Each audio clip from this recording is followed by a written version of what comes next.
Hello, everyone. This is Kyra Esgate with America Service Commissions, and thank you so much for joining us for today's Program Development webinar series. Today's session will focus on intermediary models. I want to encourage all of you to please self-mute your phone lines or your computers if you're joining us via the web. That will assist us with sound quality. We are recording today's session, and the webinar deck or the PowerPoint deck will be available later today. We will share both the recording as well as the PowerPoint deck via Basecamp. So if you want to refer to today's session materials at a later point in time, you will be able to do so. And I also want to encourage you to utilize the chat box to share your perspective and ask questions throughout today's session. We will have a formal Q&A section at the end, but want to make sure that you put your questions out there as they come to you. Also, you'll see that we had kind of an opening icebreaker question that we want to encourage everyone to participate in. So in the chat box, if you could include your name, your commission, and how many intermediaries your commission has in its portfolio, we greatly appreciate it. That just really helps us better understand what experience folks have on the phone with working with intermediary models. So I'm going to go ahead and dive in to review today's agenda. So you should see that on your screen at this point in time. So obviously we're doing the welcome and the overview of the session.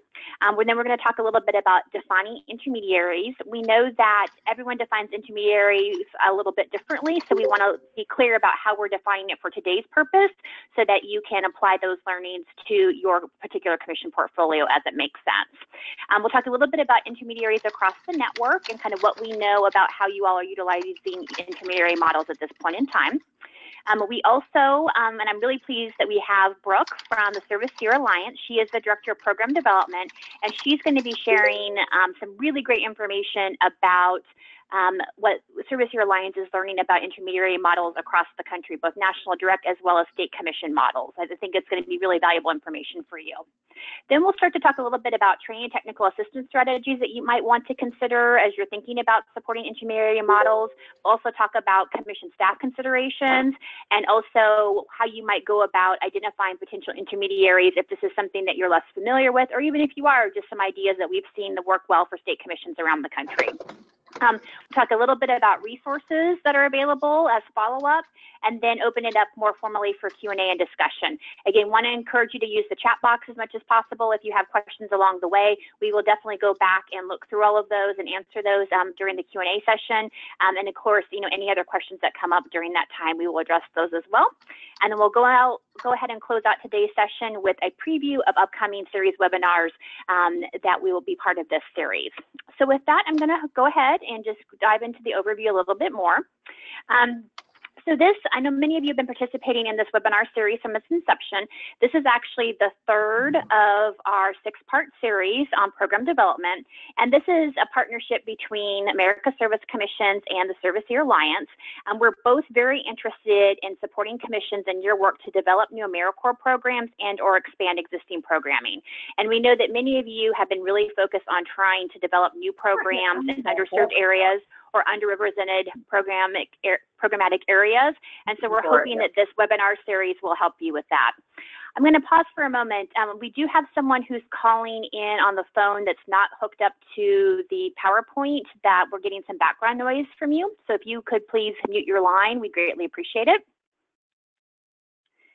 Again, going back to the webinar series overview, again, the idea here is just to share best practices, things that we're learning across the network about what a strong program development strategy looks like. So our previous sessions have included the first one was focused on how do you develop a program development strategy for your commission. Our last one was focused on planning grants, where we had a couple of commissions shared their approach to planning grants. We know that many of you are using planning grants as a program development tool, and there are many different approaches to that. So if you're interested in planning grants and weren't able to join us for that, I encourage you to go back to that. Again, all of these webinars, the recordings as well as the PowerPoint deck are available in Basecamp. And of course, today's session is really focused on intermediaries.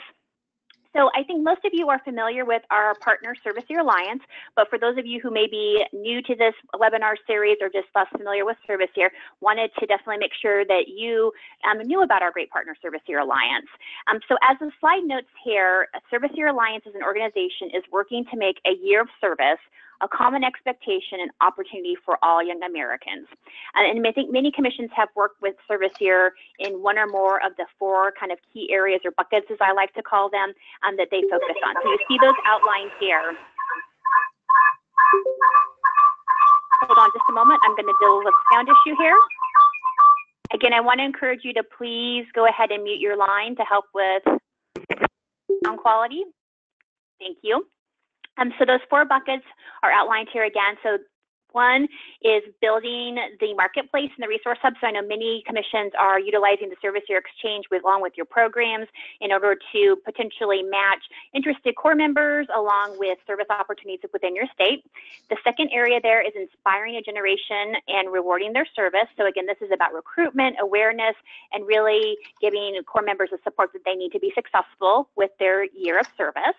The third area, and really where this webinar series comes from, and really where Brooke, who is our guest speaker today, will really be talking about, is growing Service Year programs. So really, how can we grow existing programs, expand, et cetera, to really have a plethora of opportunities out there for young Americans to serve. And then finally is the public policy piece, and that's where Tom on our team and many others are really working in coordination with Service Year to coordinate our efforts on the public policy front as well. If you're interested in learning more about Service Year and don't have that familiarity, I encourage you to check out their website, serviceyear.org. So with that, I'm going to go ahead and move into conversation about how we are defining intermediaries for today's conversation. So as I mentioned, we know that all commissions identify intermediaries in a little bit different manner.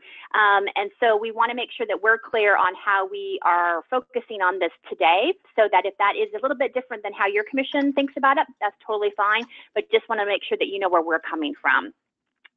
So for today's discussion, we are not defining intermediaries as programs that replicate the same program model or approach or curriculum across multiple placement sites.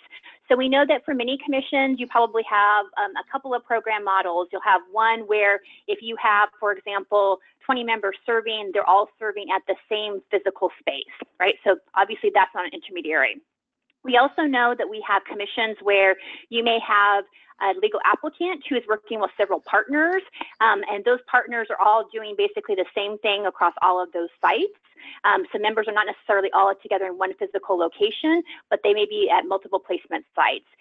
Even though there are multiple placement sites, we are not considering that an intermediary model, because our assumption is in that particular case that the members are basically doing the exact same things, using the same curriculum, receiving the same training, doing the same service activities on a daily basis. So again, not an intermediary.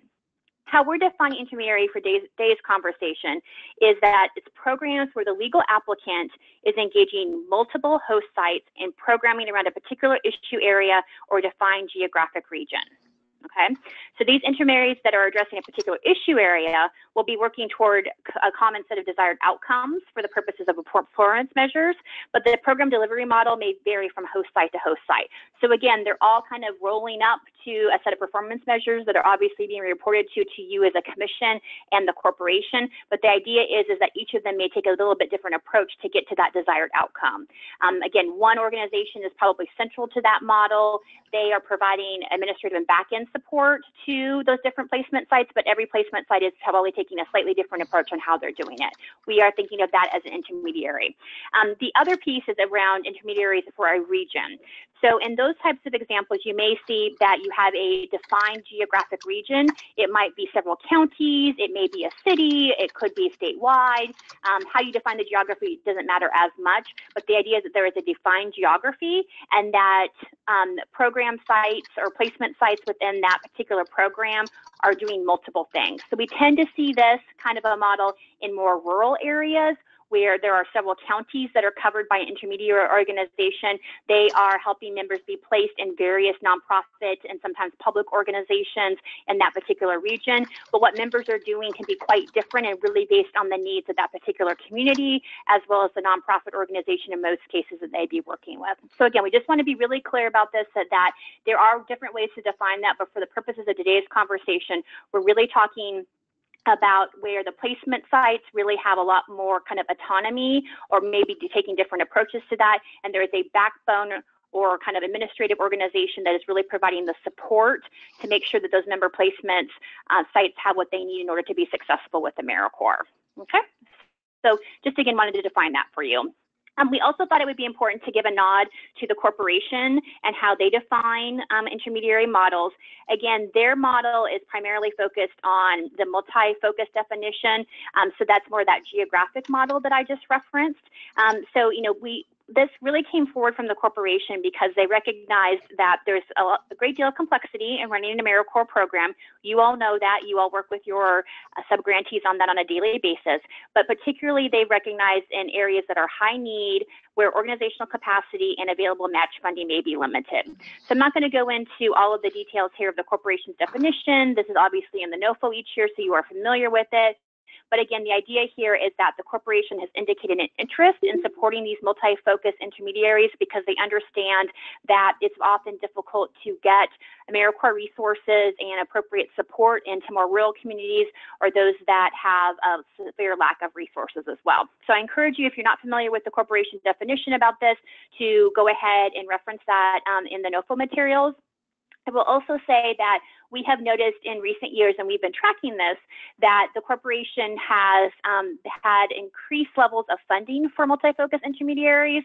So it's something in the past where it was really kind of unclear how those types of programs are going to move through the selection process, but we have seen some success with some state commissions being able to get those types of models funded. So for those of you who might be like, I don't know really if this is a good route for us to think about, we do see that the corporation is supportive of that, certainly in the competitive pool, and also obviously it's something that you can consider for your formula portfolio as well.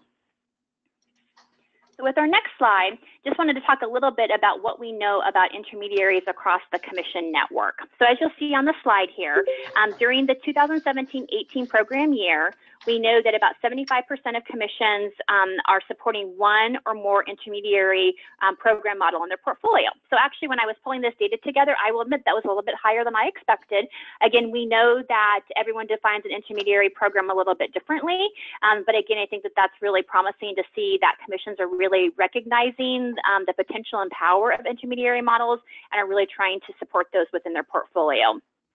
Again, as we've talked about, the models vary from state to state, but we typically see focus on placing members in underrepresented geographic areas or addressing underserved community needs. We also know from our conversations with you that the intermediary organizations that you are selecting in your portfolio, they typically have some degree of AmeriCorps experience, and they have made the decision to expand their reach. So these are not typically organizations that have come in with no AmeriCorps exposure. These organizations understand what it takes to run an AmeriCorps program and are stepping up to the plate again to expand their own reach, or also to help other organizations come on and experience the power of AmeriCorps. So, in kind of thinking too about, so why are you all supporting intermediaries in your portfolio? Again, if 75% of commissions are doing so. We know that when we've heard from you in previous conversations is that commissions have often sought to develop intermediary models to expand to new areas, particularly rural communities where match resources and minimum program requirements coupled with the complexity of operating an AmeriCorps program can be daunting.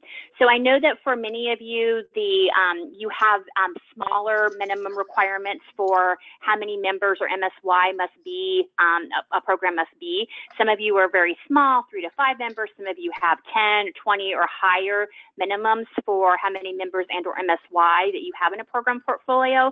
And sometimes that can still be really daunting for a rural community or a community that is not as familiar with AmeriCorps. So you found that intermediary models are really a great way to help bring that AmeriCorps resource to those communities without trying to find a nonprofit organization or public agency that can actually run that program. We also know that intermediaries have been providing you a mechanism to test new innovative approaches to AmeriCorps service and are typically well suited to serving local needs. So with the flexibility of not having to worry about all that administrative burden that we know is the case with AmeriCorps, programs are able to be more innovative. They're really focused on the member service experience and really meeting that community need, which is great. And then also, and I think this is an interesting one as well that many of you have talked about, is that intermediaries can also serve as incubators for future programs, right? So they experience being a placement site with a larger intermediary organization.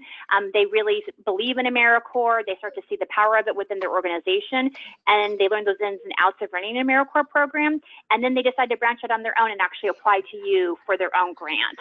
So that is definitely another way of thinking about program development as well, is that you potentially are identifying identifying new legal applicants down the road that could be applying as part of your own NOFO process each year.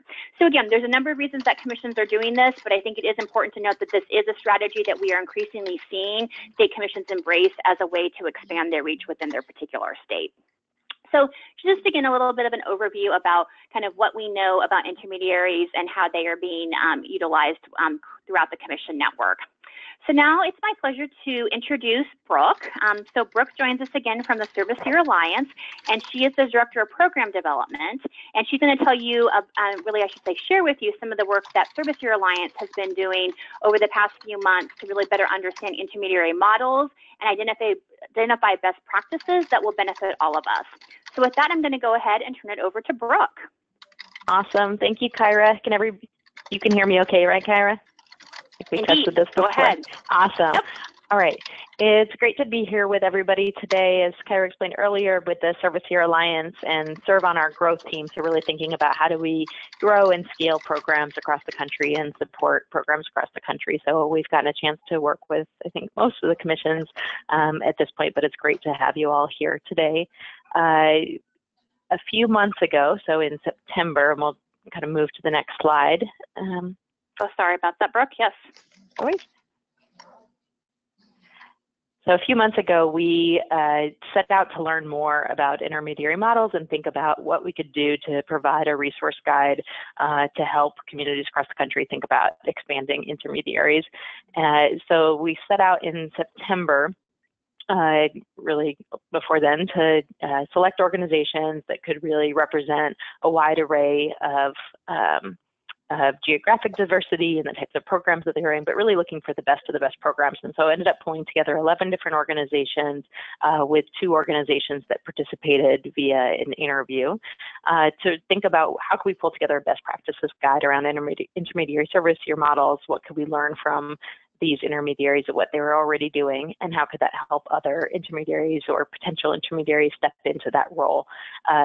Just a little bit more backstory of how this came together. So some of you might have seen at one point that the Iowa Service Commission had done some work looking into rural placements and just feeling like, you know, the restrictions, the just complexities made it really hard, as Kyra was laying out, the challenges of being able to have service years really represented in rural areas. And so that led them to the intermediary model and thinking about that as a way that they could reach rural Iowa communities.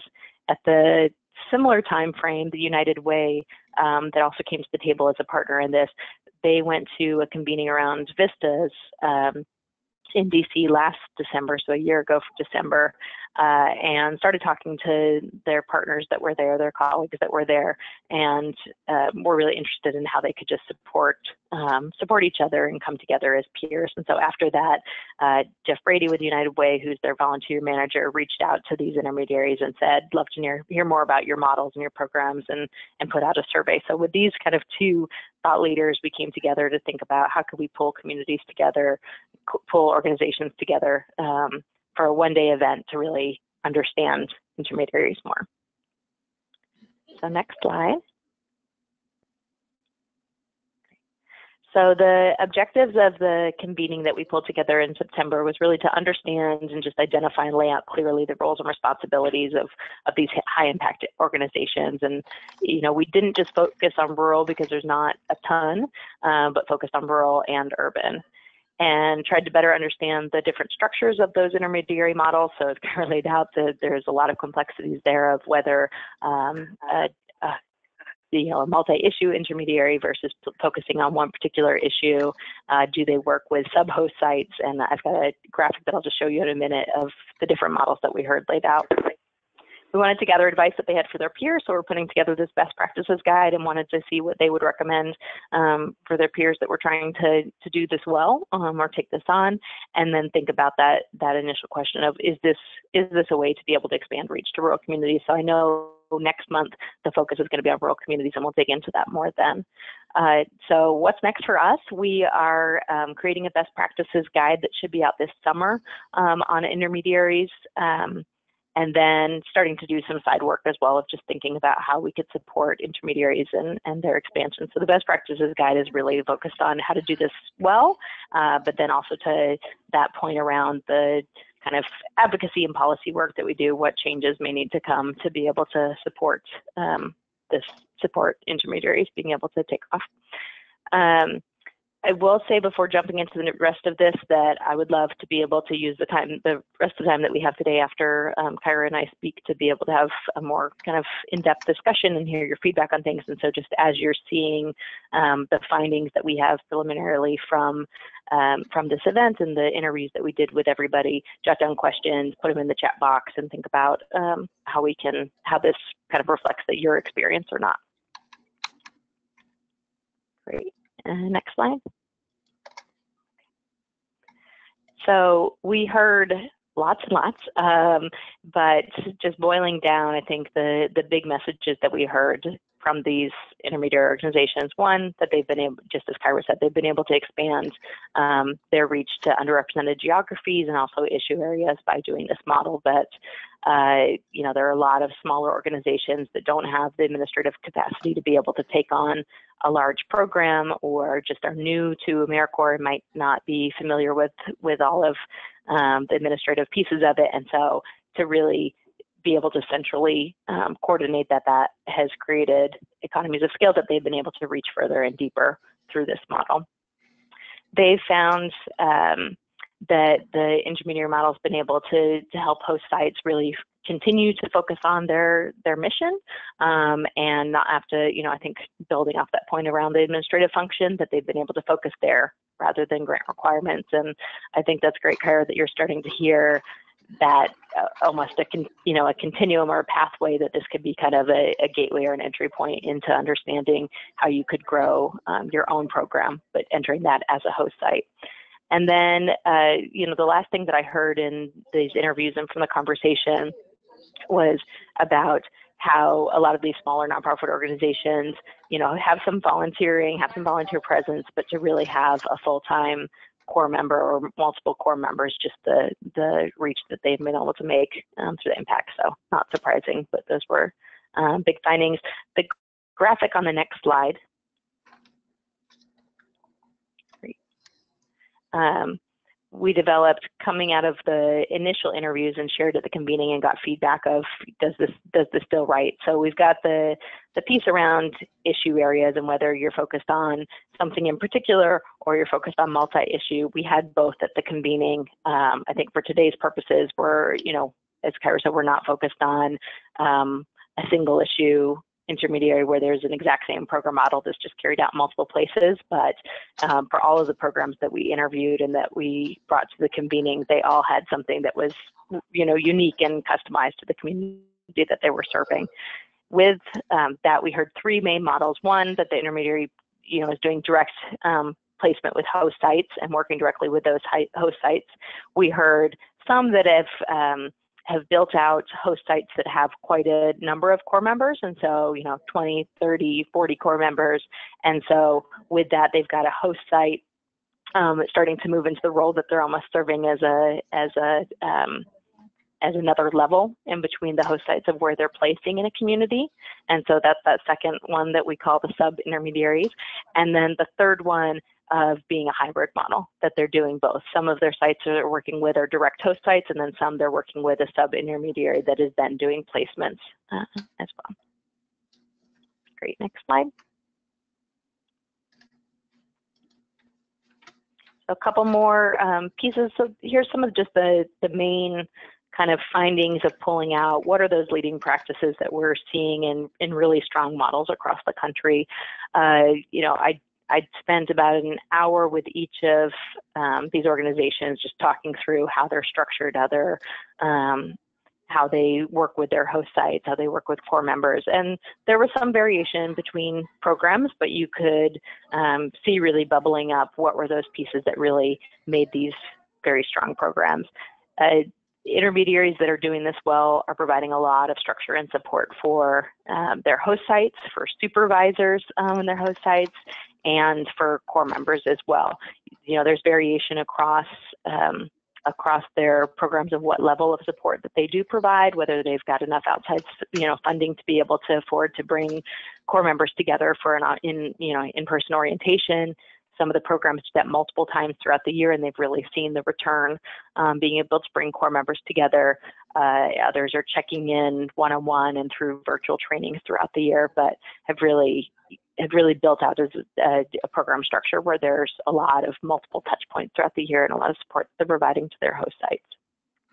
So first and foremost, that they said, you have to have this administrative function down. You've got to do this well. And where the programs that felt like they were really strongly footed were based within a larger organization that wasn't just a service year organization, but it was part of their overall mission. And so the rest of the organization and the leadership really bought into this as a way to be able to further what they're doing rather than the organization just being standalone focused on placing core members. Most programs had about a 50-50 match with their host site, so that the host site was providing half. And I heard from quite a few programs that felt like they had to move to a sliding scale and couldn't have just one number, depending on the community that they were working with, whether it was a new partner who was lower capacity, a lower capacity nonprofit that they just weren't going to be able to afford that 50% match, or in a rural community that tended to be the case more so.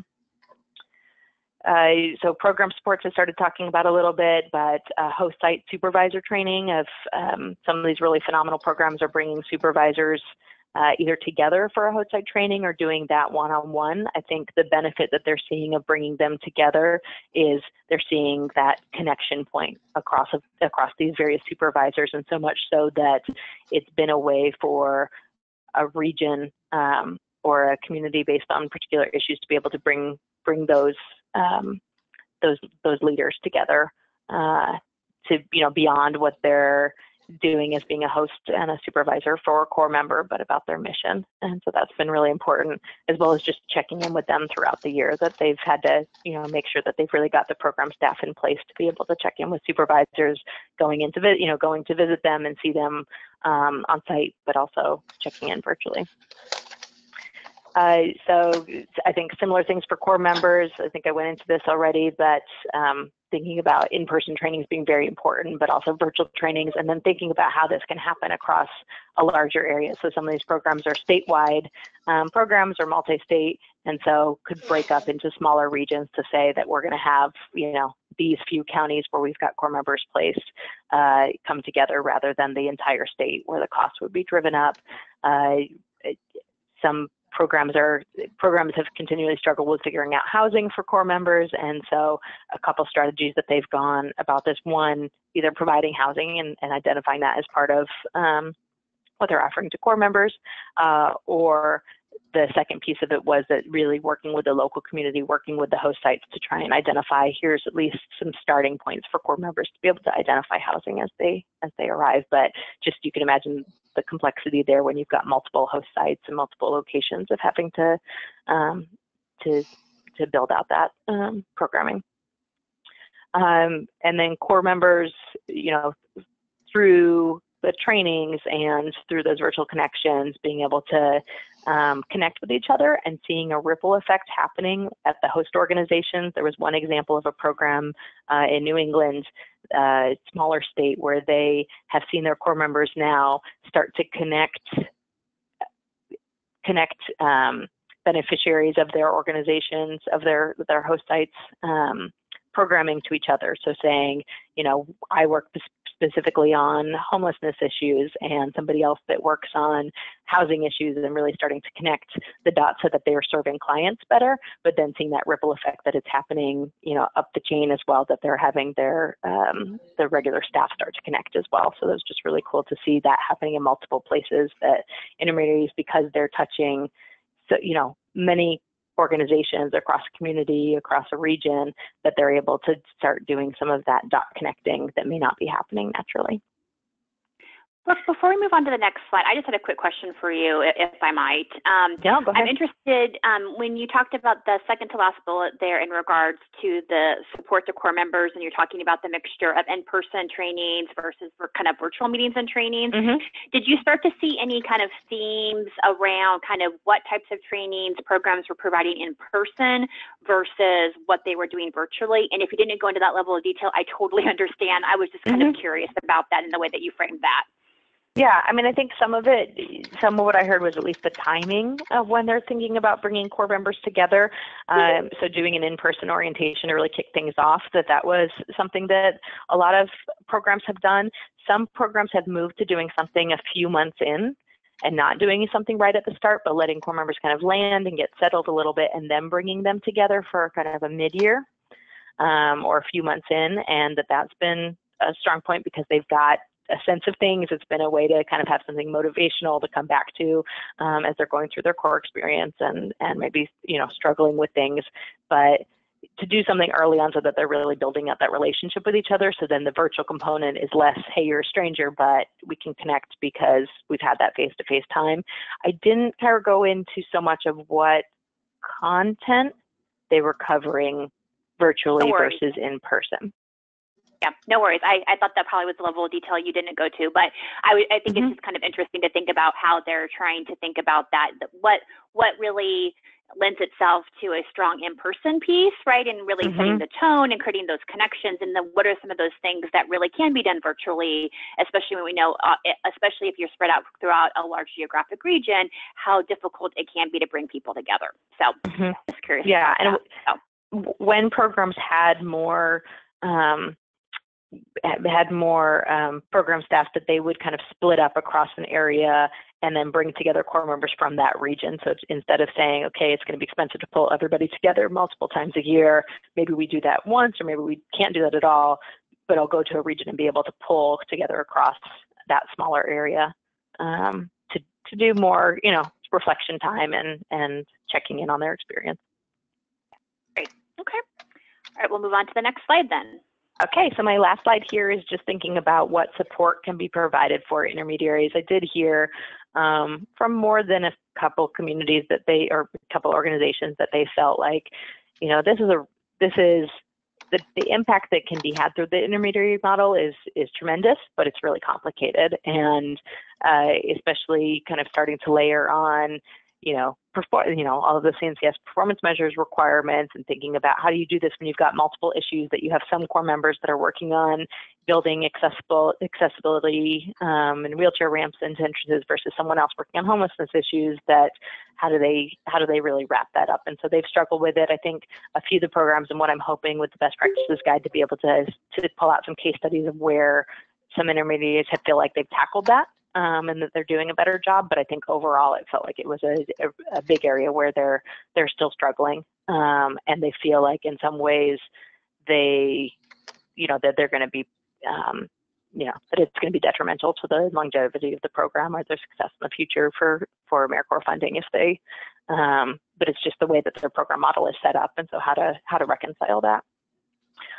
Second piece is that they do a lot of work supporting lower capacity organizations, and it can be really time consuming that they've either got new supervisors that they're bringing in or new organizations that they're bringing in, and to do that well takes a lot of hand holding. So just thinking about the staffing requirements to be able to get across a wider geographic area or even within the same city, that it just can take quite a bit of time and hand holding to do that well.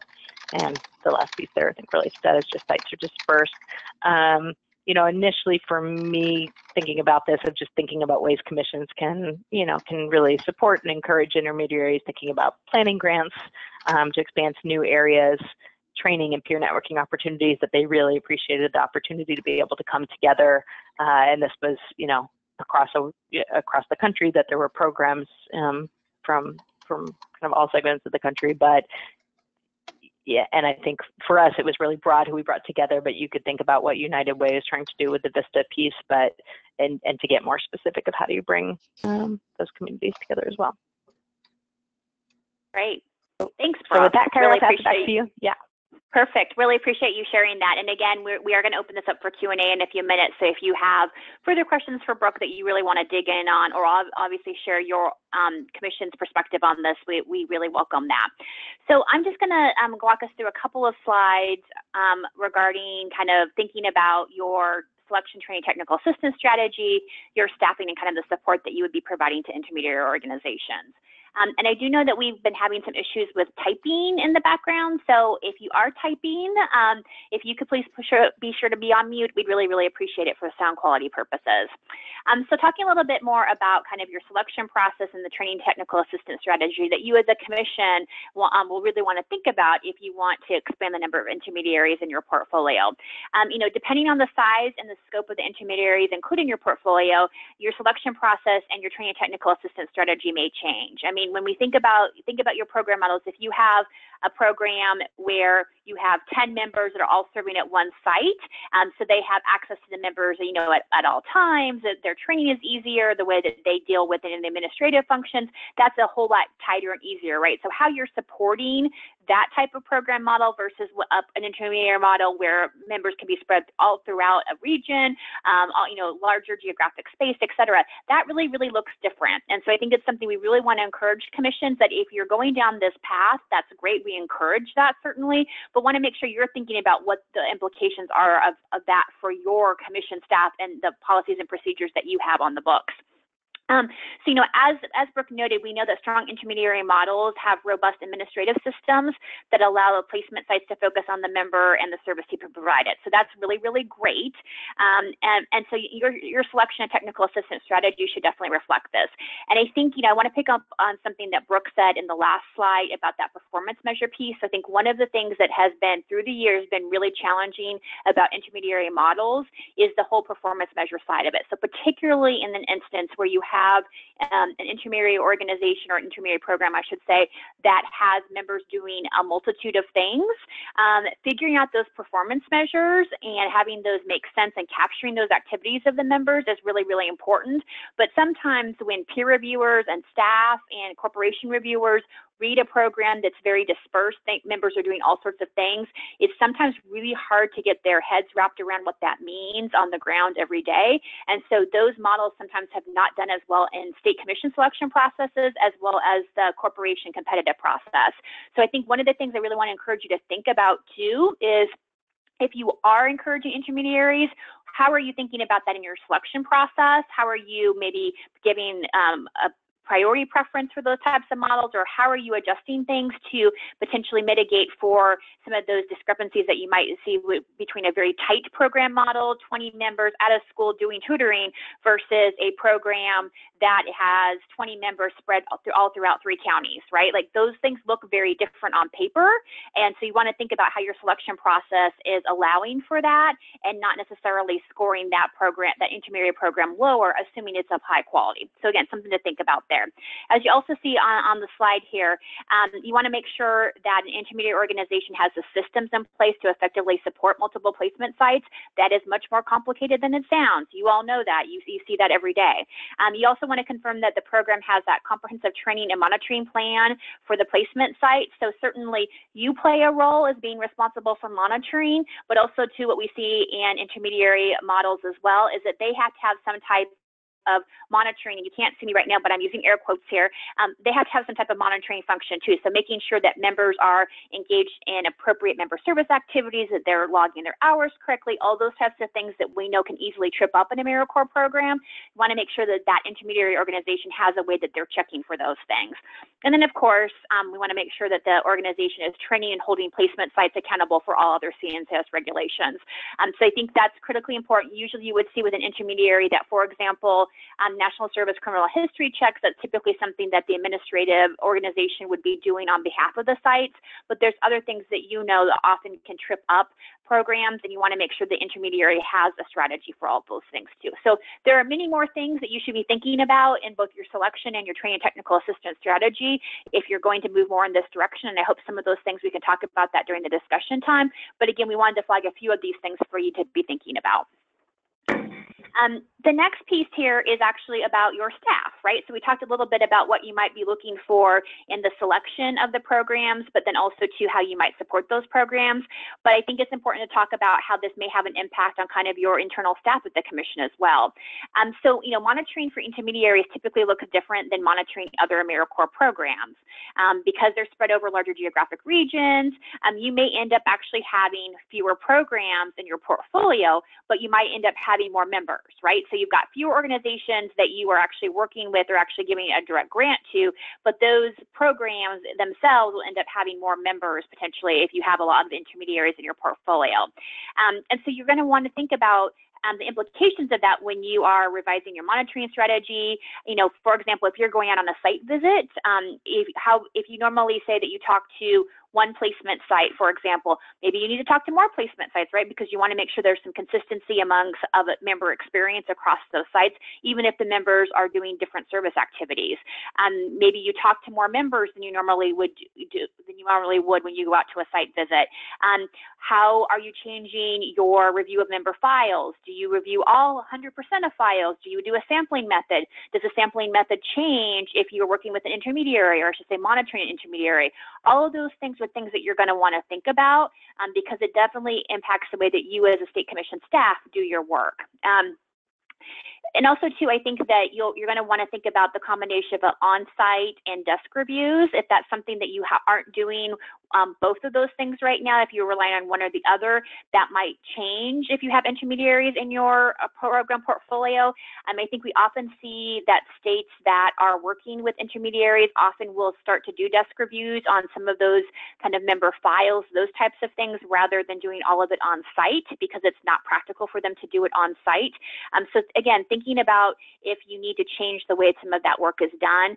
Also, the piece about data collection I think is really, really important because you're going to want to think about how is that program collecting the data from all of these sites around. Again, it depends on the geographic area here, but again, that idea of how are we making sure that there's some consistency in how we're collecting data, that we have some data fidelity there, those types of things is going to be really important. Again, when you've got more complexity to the model than you would if you had a tutoring program in one particular school.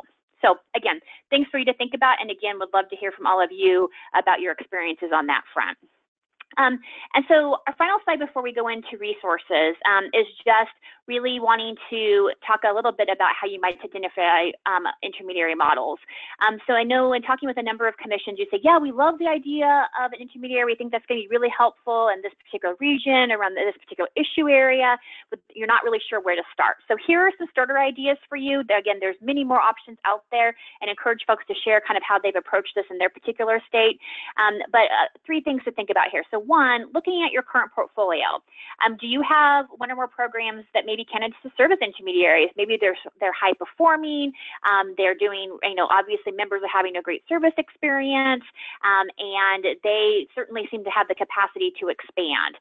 So you might want to talk to them about, do they have an interest in expanding in that way and kind of playing that intermediary function, and or maybe do they need a planning grant that would kind of really help them explore what that would mean for them as an organization and a program, and what kinds of things they would need to put in place to build that capacity. So something to think about there. So again, you can think about this combination too of how a planning grant, to Brooke's point earlier, really could be a resource tool to kind of help someone in your current portfolio take that next step in that direction. For geography, so if you're looking on trying to develop some programming and support to go into new areas where you may not have coverage right now, I think it's really important to do some research, right? Find out which nonprofit organizations or public entities in that region might have the administrative capacity and interest to serve in such a role, whether it be maybe a community action agency, maybe it's a city or county, some particular department, maybe it is, some other kind of large nonprofit within the region that everyone kind of goes to and sees as a real leader in that particular community or region. You'll want to kind of think about that, but get to know that region and kind of who are the players there to see if there are some organizations that kind of pop up as potential candidates there. And then the final one here is issue area. So we know a lot of you have been doing program development in areas such as opioid prevention and treatment, those types of things, really based on those priorities that the corporation has outlined as program development priorities. And I think that that's really, really great. But in many cases, commissions have not been working in those areas, right? So how do you figure out who best might serve as an intermediary to support that kind of work? So I think, a good place to start certainly is what statewide organizations, whether they be an issue-based association, as actual state department, or another type of kind of organization that may have statewide reach that could really play that role. For example, it's just like we have an association for state service commissions, a lot of local nonprofit organizations in your state will probably have their own kind of association. So it might be all of the food banks in your state may have an association. It could be organizations working on homelessness issues have an association, or some type of networking group, right? So figuring out what that kind of statewide landscape looks like, and if there is kind of a central association or organizing entity that could be a good place for you to start to have a conversation. Maybe they ultimately are not the appropriate intermediary, but maybe one of their members could be and would be doing it on behalf of other organizations within the state, or they might have some good ideas about who maybe to talk to about that. So again, we're just kind of thinking about, again, where's the infrastructure in the state that you could be leveraging for that purpose. And again, I really look forward to hearing from all of you about your experiences there. And so just the last one before we dive into questions and discussion, just want to also point you to some further resources. So the first one, I think many of you are aware of, but we have done some webinars on intermediary models in the past. And those have really been very specific about state sharing specific models that they've been funding in their state. So those are available on Basecamp. If you put in the search function intermediary, those PowerPoint presentations will pull up. So really encourage you to take a look at those, and if you have any questions, follow up with those commissions that were featured in those webinars. And then as Brooke shared as well, Service Year Alliance is working on their best practice guide. So as soon as that is available, we'll be working with Brooke and the team at Service Year to make sure that commissions have access to that, so that you can really think about what that might mean for your work as you move forward. So with that, I want to open it up for questions and discussion. So again, if anyone has any clarifying questions for Brooke or myself, we definitely want to make sure that we are answering those. But also, we're just really interested in hearing from all of you about how your commission has utilized intermediary models currently, in the past, and kind of maybe even what you're thinking about at this point in time. So not to put anyone on the spot, but I guess first of all, if there are any questions, please feel free to type them in the chat box, or everyone should be unmuted on our end. So unless your line is muted on your end, you feel free to ask your question.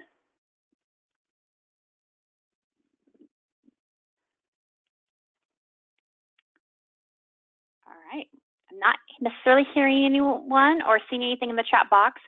So why don't we talk a little bit about how your commissions have utilized intermediary models, and not to put, as I said, not to put anyone on the spot, but I know we have a few representatives from Oklahoma on the phone. So I'm wondering if Melinda or Amy might be willing to share a little bit more about what you've been doing in Oklahoma on this front. Yes, hi Kyra, this is Amy. Can you hear me? I can. Please go ahead, Amy. Well, we have two programs that are both very large scale and pretty complex programs, with host sites consisting of both nonprofits and school-based entities, and even some college campus entities. One program is an expanded learning, which is out of school time program, and partners with schools and nonprofits to provide enrichment-based activities for underserved children and youth throughout the state.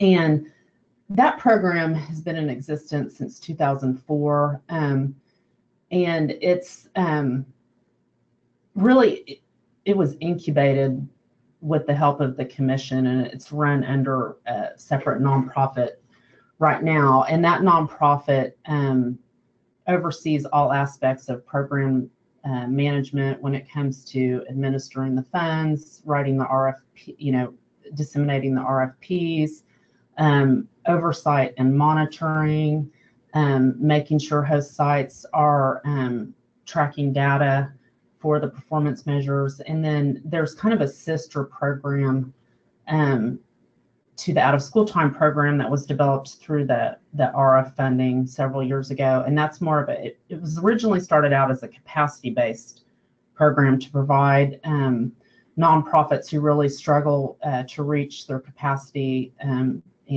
expand their programming to serve more citizens. But it's kind of melded into a program that provides economic opportunity services, poverty alleviation, volunteer recruitment and management, and also food resources through hunger initiatives. So that program, when you talked about the challenge, that program has several focus areas, obviously, and so there's always that challenge of with the performance measures and accurately capturing what the members are doing. That's a continual challenge, and we continue to work with their parent organization to address some of those issues. So again, these are large-scale programs. We're working with them currently now to think about possibly doing some restructuring with both of those programs, because there are all of those complexities involved, especially around performance measures. We're really focusing on providing our programs with a lot of training and technical assistance around developing high quality performance measures and ensuring that there's fidelity in data collection and accuracy in reporting on their performance measures. So we're holding our programs to a high standard, but we're also providing them with the training and technical assistance around that. I hope that helped.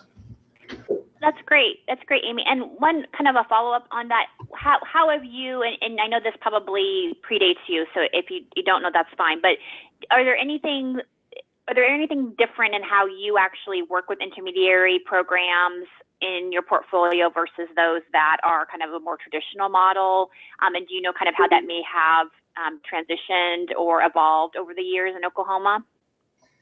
Well, I don't know that we necessarily, I don't know that we take a different approach with them. There is just more time involved, like you said, because those two programs have multiple sites, up between the two programs up to probably close to 60 host sites under those two programs. But we do just work more closely with them, I suppose. I don't know that there's anything specifically different that we provide to them. Okay. Yeah, no worries. And actually, Amy, your comment regarding performance measures, and Tara in the chat box talked about, may have missed this, and you didn't miss this, Tara, we didn't really talk about this, but how do performance measures work for a multi-focus intermediary program? So Amy, would you be willing to share kind of in your experience with those programs, how you approach that right now? And if others want to chime in on that as well, that would be fantastic. Well, the out of school time program, they have one performance measure, and it's the ED27, which is capturing whether students are experiencing improved academic engagement as a result of participating in the out of school time curriculum. That's a tough one to capture because it's hard to measure based on pre and post assessments, and those host sites are working with multiple age groups. We really run into issues with having to tailor the surveys, the pre and post assessments toward the age group, and it's hard to be objective. First of all, the students may not really understand what they're responding to, so there's not a lot of objectivity to it. So that's a tricky performance measurement. I just feel like it's hard to capture quantitative measures in the out of school time realm to begin with. So that's very tricky, and that's something that we're we're thinking about possibly working with that program to develop an applicant determined measure. The performance measures with the capacity-based program, they're kind of all over the map. And one is focused on volunteer recruitment. The other is focused on placing people in jobs through the economic opportunity. One is focused on providing education to those who are faced with not having adequate food resources. So, providing them with the food, but then providing them with an education on around how to address food resource issues. And the other one is volunteer. So, that program struggles with assessments and measurement tools in those areas, and we continue to work with them, but it's kind of an ongoing thing. It's really hard to capture the true interventions that the members are providing through these measures. That's something that's we're continually it's a challenge for us to capture that data, but we know, anecdotally, we know that those members are providing positive interventions that a lot of these people that are in rural and very remote areas of the state would not be receiving these services at all without these AmeriCorps programs. In Oklahoma, unfortunately, our education and health and wellness indicators are some of the lowest in the country. So, we can make a case for these programs, but it's a work in progress around capturing the data and the performance measures, honestly. Yeah. Thanks, Amy. And so I think, and again, I think Brooke highlighted this. I think Amy just shared. I think this is something that we've been hearing consistently from you as commissions, that the performance measure piece is really hard, right? So I think that particularly if you're doing the multi-focus intermediary model, so it's, there's obviously that administrative component to it and making sure that that part is operating well and that support is in place. But I think the performance measure piece is one that continues to be a challenge. I think it's one that commissions and programs and the corporation continue to work on and try to figure out how to refine that. But there is no kind of easy solution to that, because if members are doing fundamentally different things, how first identifying those activities, trying to figure out how they might fit into performance measures, and then making sure you have the data collection systems to collect all of that too, is a huge challenge, right? And that creates a high degree of complexity that is often, kind of hard to manage and navigate. So I think it's kind of starting and then continuing to refine over the years so that you can, hopefully by the third year of the program, they're in a good position for that recompete piece. But it's not something that typically, at least what I've seen around the country, that intermediaries hit, perfectly on that first attempt. So, Brooke, I don't know if you have anything else that you would want to add on that front based on your learnings, and maybe this is even something too that the best practice guide could provide some more examples on as well. But yeah, wanted to see your thoughts on that. I think that's the piece too, and I would say most programs still are really struggling with it. There were a couple that felt like they were doing better on this front, and the piece of advice that she had was to really just try and boil down to simplify it as much as possible so that you don't have too many measures that you're trying to report on if you've really got a lot of different issues that you're focusing on. So it's interesting of the placing people in jobs, food resources, if we're trying to focus that in. We are, in Kyra, I know we've been working together on that Service Airlines has been working together on this with the Mott Foundation. We are putting together an after-school box of materials that will have some work around performance measures in it. This is really meant to be for programs that maybe don't have service years around after school and out of school time, and will include things like sample position descriptions and training curriculum, things like that, but also we'll have performance measures. So Amy, I'll just put a note that we should circle back with you once we have that complete on that front. Okay. That'd be great, for sure. There's many positives to these programs because, these organizations could not manage an AmeriCorps program on their But to be able to have, one half-time member helping them to facilitate an out-of-school time program is huge. So there's a lot of pros to it, but again, the performance measures has always been the challenge. Well, so I realize that we are out of time, and so I do apologize for that, but we will need to wrap up for today. But definitely, hope that this was helpful for you in kind of starting to think about intermediary models and new ways, and kind of hearing some of the best practices and what is being learned out there. So definitely welcome you to follow up with me if you have any questions or thoughts that we can be sharing with the network more broadly, because we do think this is an area of growth for commissions around the country. On the screen right now, you will see our upcoming series webinar. So our next one will be February 22nd, focused on, I think, somewhat related topic of rural outreach and scaling. I think that that will be a very interesting conversation as well. And again, we will be providing the PowerPoint slides as well as the recording on Basecamp in the near future. So again, help me in thanking Brooke for joining us for today's conversation. Really appreciated, Brooke, you sharing the information that you're learning at Service-Year Alliance. And again, thank all of you for participating in today's webinar, and we will talk to you soon. Take care and have a great day.